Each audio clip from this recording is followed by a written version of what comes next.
Hello and welcome to our vest project, which is the final project for this class, or if you've been following along on YouTube, here we are.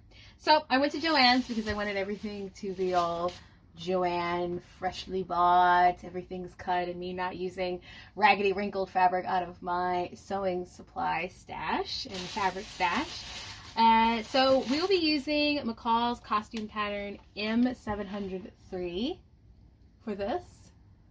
And on the back, they have all these grids here. I measured my chest already. So take your dressmaker's tape measure and go around here. Actually, let me get a dressmaker's tape measure. So this is a dressmaker's tape measure. We're also going to use this for our straight of grain. Now, all you need to do, these are the easiest measurements to take. Your chest, which generally aligns with your nipples. So I'm going to align it here. You want it tight, but not so tight where you can't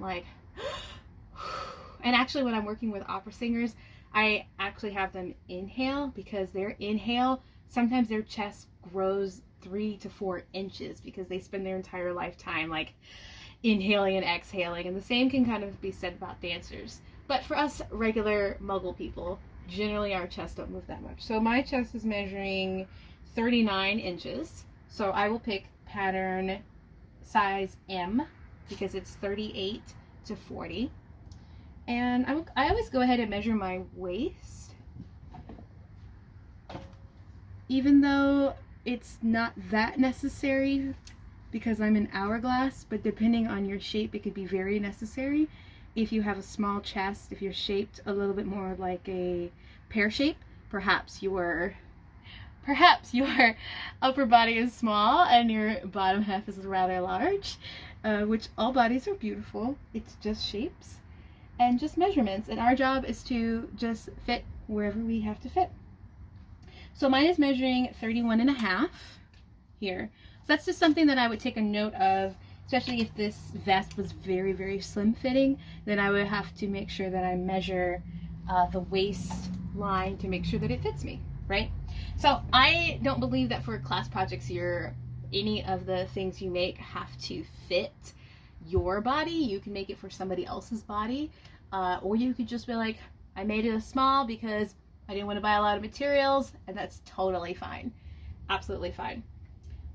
So for the medium, I'm going to need 1 yard and 1/8 of fabric and 3/4 yard for the contrast. Now the contrast is the back. Traditionally, men's vests were made with your very nice fabric on the front, so everyone could see when you arrive, when you're frock coat or whatever type of coat you were wearing, and then the back was something thinner. Not only did it save you money, but it also saves you space, because if you're wearing some kind of thick brocade or something that's almost like a tapestry fabric, it's going to be quite bulky and uncomfortable, so it's better to have something thin. So I got 3/4 yard of this red. Now the pattern calls for 1 yard and 1/8 for the main fabric, which I thought this denim would be kind of cool to go along with some other things I have in my wardrobe. Now, because this is a directional, I went ahead and got 2 yards.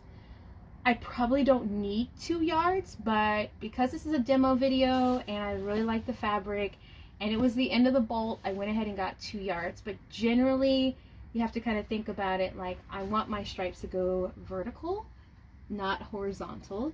So the fabric is folded this way, right?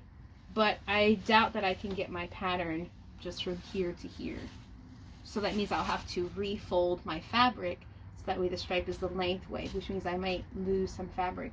I probably could have gotten away with 1.5 yards. That would have been, let's see, 1 yard and 1/8 was the original one. So 1/2 is 2 more 8s. Yeah, 2 more 8s, which probably would have been enough, or maybe 1 yard and 5/8 probably would have been enough of extra. It can be kind of tricky to calculate patterns that are directional.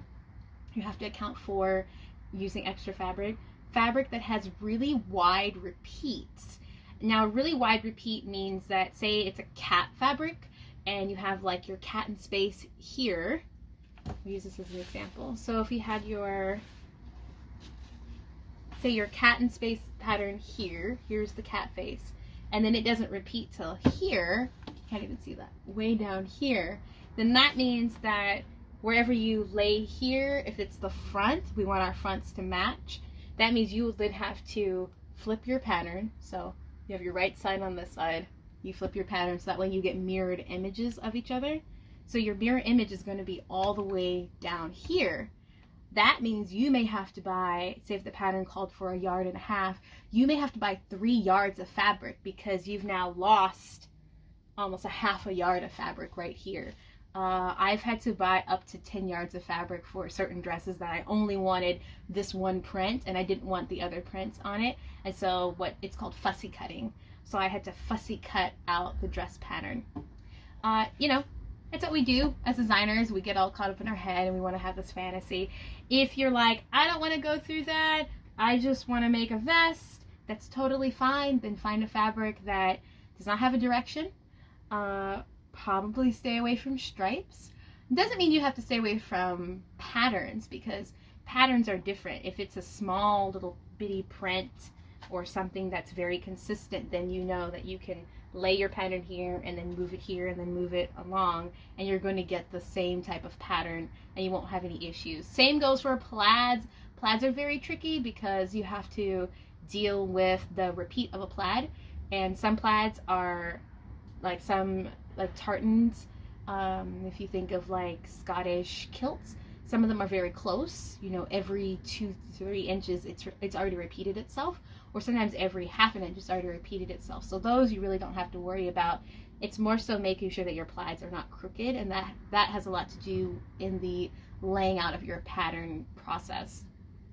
But if you have a plaid where, you know, there's a stripe running here and then there's another one going here, and then again it doesn't repeat to way down here, then we're back to the same issue with the cats in space, where there's a cat in space up here and then there's a cat in space down here.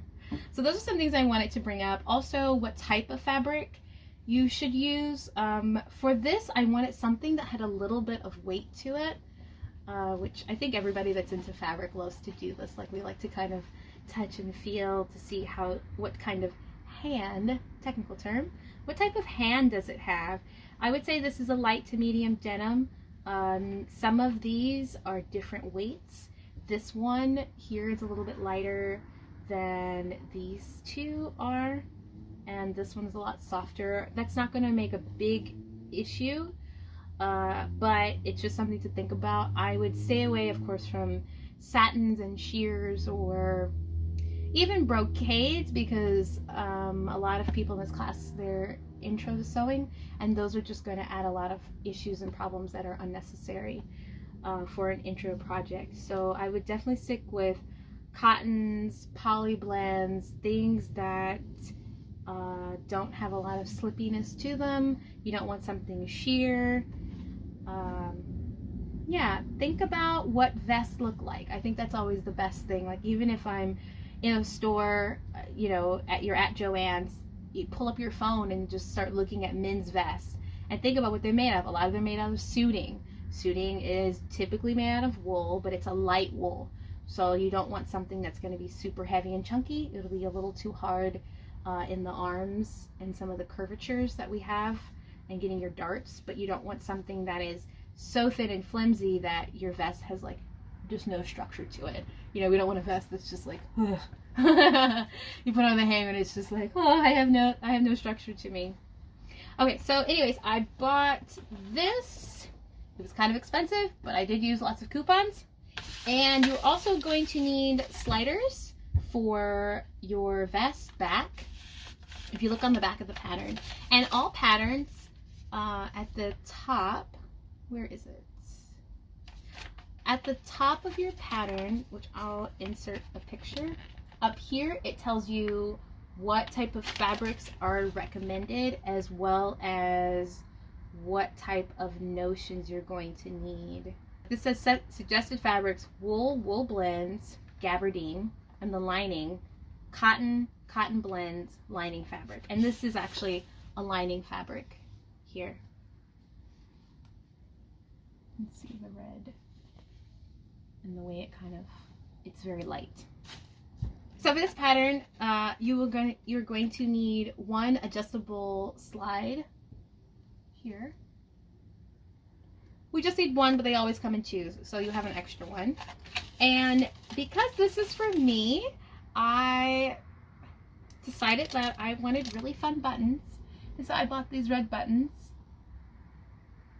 to, let me see it, it's so shiny, to tie in with the red. So my vest will be, I kind of was thinking of like a female outlaw, and her name is like Rosie, and that's my character. And so she always wears red, and she has like red rose tattoos on her arms, and every time she like has a gunfight and like a showdown, she always leaves like a dozen red roses in front of the corpse, or something kind of like magical about that, because I'm a costume designer and I like fantasy. All right, so now that we have all of our supplies, we can go ahead and get started with laying out our patterns.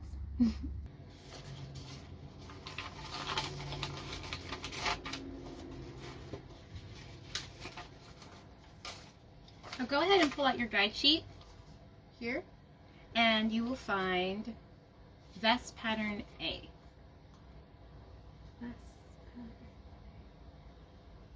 Right. So under A, it has listed all of the pattern pieces that you will need to cut out for A.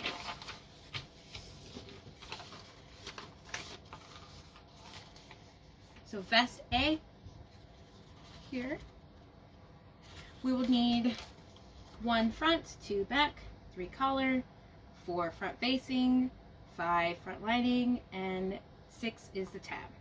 If you don't know what those pattern pieces look like, or you can't find them, you can always refer back to this pattern guide over here, but usually after looking at the numbers you can find them. So I'm going to go ahead and cut out all of my pattern pieces and then put my pattern away. I have a bad habit of letting patterns fly away, so I'm trying to retrain myself to immediately when I'm done, after everything's been counted for, put this baby back in the envelope for safekeeping. Otherwise my house will have like a tumbleweeds of patterns floating through it forever and ever and ever.